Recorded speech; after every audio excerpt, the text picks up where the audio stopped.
Hi, I'm Miles Mann, intern at the Wren's Nest. It's called the Wren's Nest because the Wrens made their home in the mailbox. Joel Chandler Harris named it that. Joel Chandler Harris was a journalist for the Atlanta Constitution. I'm currently sitting at his desk that he would write the Brer Rabbit Tales. You also see a picture here with him and his colleagues. Here's a picture of George Terrell.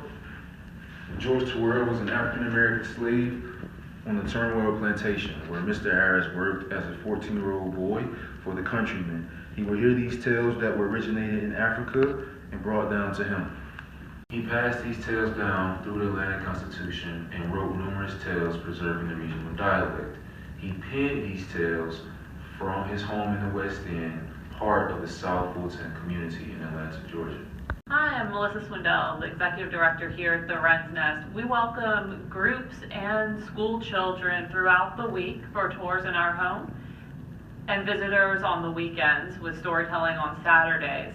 This is the first time we'll be creating tours specialized in 15 unique topics of the Wren's Nest history. That spans over 100 years here in the West End neighborhood, along with specialized tours for children and young students.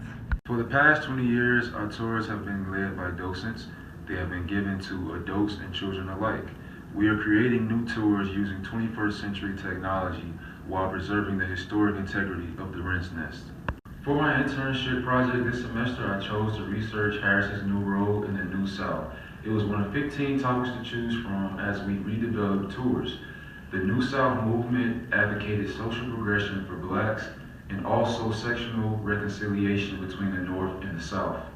Using hotspot technology, guests on our new tours will be able to virtually select our objects using handheld devices such as phones and tablets.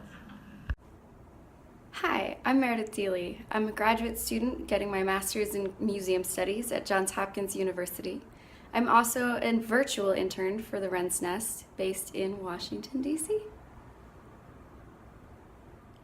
For my internship project, I will also create a new tour for the Wren's Nest, but instead of using the hotspot technology, I will use an app called Zapper, which allows visitors to scan QR codes in a special style called a Zap code, like this one, to reveal preloaded content.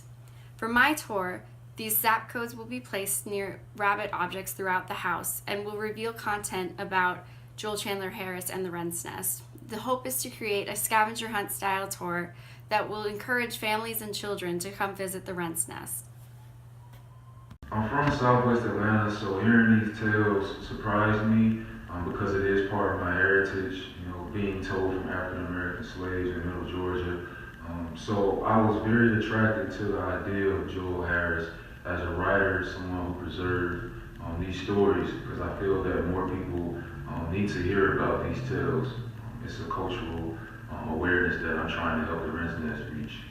What drew me to the Wren's Nest were the stories.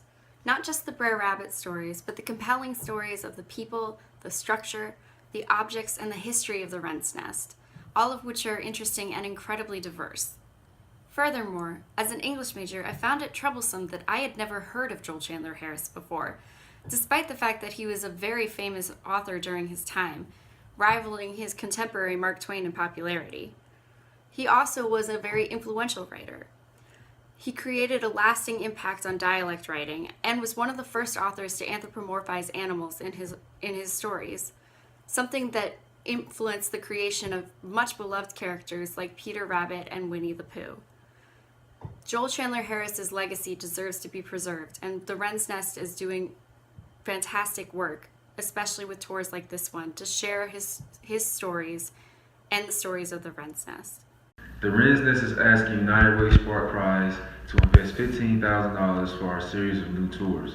These funds will help us stipend college interns like myself and create content that will also supply the initial startup cost for the new technology. In addition, we also want to purchase 150 handheld devices to be used by guests. We currently partner with 2 West End middle schools throughout Atlanta, but we want to reach more schools in South Fulton by aligning our tours with their curriculum standards and providing each guest with a handheld device.